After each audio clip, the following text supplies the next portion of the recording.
Hi children, third class పిల్లలందరికీ good morning నాన్న. మనం థర్డ్ క్లాస్లో 6th లెసన్ చెప్పుకున్నాం కదా నాన్న. ఉత్తరం ప్రత్యుత్తరం లెసన్ చెప్పుకున్నాం కదా. అందరూ లెసన్ని శ్రద్ధగా వినుంటారని అనుకుంటున్నాను నాన్న.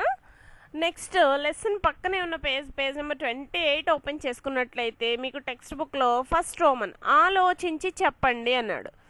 ఆలోచించి మీరే గమనించి చెప్పాలంట ఆన్సర్స్. నేను చిన్న చిన్న హింట్స్ ఇచ్చి ఆన్సర్స్ చెప్తాను నాన్న. మ్యాక్సిమం మీరు కూడా ఆలోచించండి.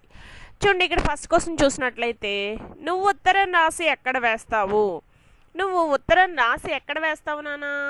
ఉత్తరం రాసిన తర్వాత ఉత్తరాలన్నీ కూడా ఎక్కడ వేస్తారు? పోస్ట్ ఆఫీస్లో వేస్తారు.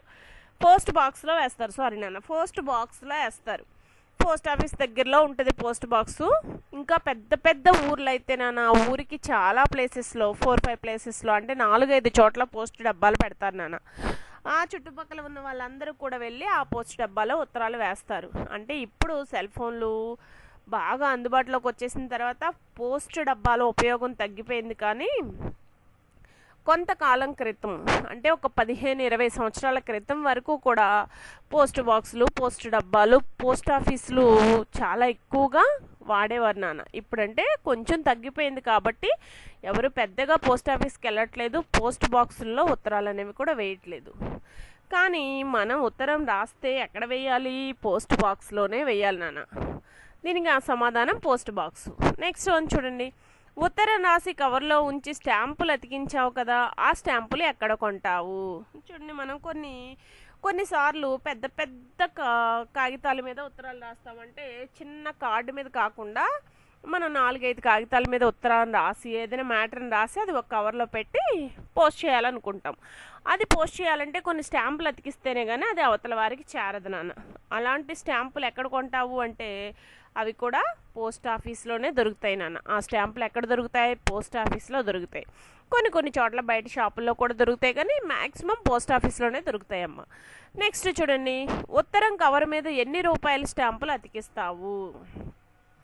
ఉత్తరం కవర్ మీద 5 రూపాయల స్టాంపులు అతికిస్తాను. మినిమం 5 రూపాయల స్టాంపులు అతికించాలి నాన్న. ఉత్తరం కవర్ మీద ఎన్ని రూపాయల స్టాంపులు అతికించాలి? 5 రూపాయల స్టాంపులు అతికించాలి. ఇవన్నీ కూడా మీరు ఆలోచించి చెప్పాలి నాన్న. టెక్స్ట్ బుక్లో ఎక్కడా కూడా దీనికి సంబంధించిన మ్యాటర్ అనేది లేదు మనకి. మీరు ఆలోచించి చెప్పాలి. అంటే ఆలోచించి మీ సరౌండింగ్స్లో పోస్ట్ ఆఫీస్ ఉంటే దాన్ని గమనించి చెప్పాలి.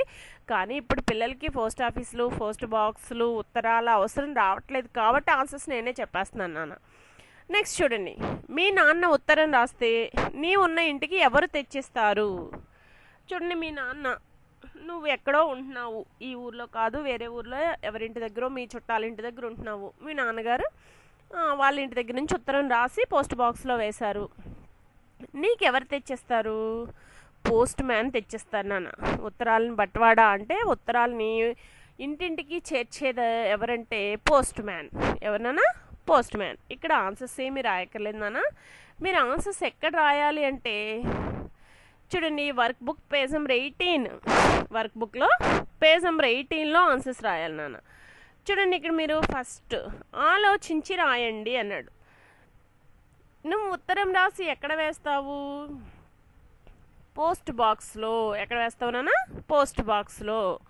ఉత్తరం రాసి కవర్లో ఉంచి స్టాంపులు అతికించావు కదా, ఆ స్టాంపులు ఎక్కడ కొంటావు? పోస్ట్ ఆఫీస్లో. ఉత్తరం కవర్ మీద ఎన్ని రూపాయల స్టాంపులు అతికిస్తావు? 5 రూపాయలు. మీ నాన్న ఉత్తరం రాస్తే నీవు ఉన్న ఇంటికి ఎవరు తెచ్చిస్తారు? Post man. టెక్స్ట్ బుక్లో నేను ఆన్సర్స్ అని ఎక్స్ప్లెయిన్ చేశాను కదా నాన్న, వర్క్ బుక్లో రాశాను. మీరేం చేస్తారంటే మీ వర్క్ బుక్లో నీట్గా రాసి ఈ 5 క్వశ్చన్స్ కూడా చక్కగా మీ నోట్బుక్లో రాయండి నాన్న. చక్కగా క్వశ్చన్ ఎక్కించి దాని కింద జవాబు అని పెట్టి ఆన్సర్ రాయండి అమ్మా. లైన్లు వచ్చేసి సెకండ్ క్వశ్చన్ రాయండి, ఆన్సర్ రాయండి. నెక్స్ట్ లైన్లు వచ్చేసి థర్డ్ క్వశ్చన్ ఆన్సర్, నెక్స్ట్ లైన్లు వచ్చేసి ఫోర్త్ క్వశ్చన్ ఆన్సర్. ఈరోజు వర్క్ ఇదేనా? ఈ 4 క్వశ్చన్స్ కూడా మీరు చక్కగా చదివి అందంగా మీ వర్క్ బుక్లోనూ నోట్బుక్లోనూ రాస్తారని అనుకుంటూ ఈ వీడియోని ఎండ్ చేస్తున్నానమ్మా.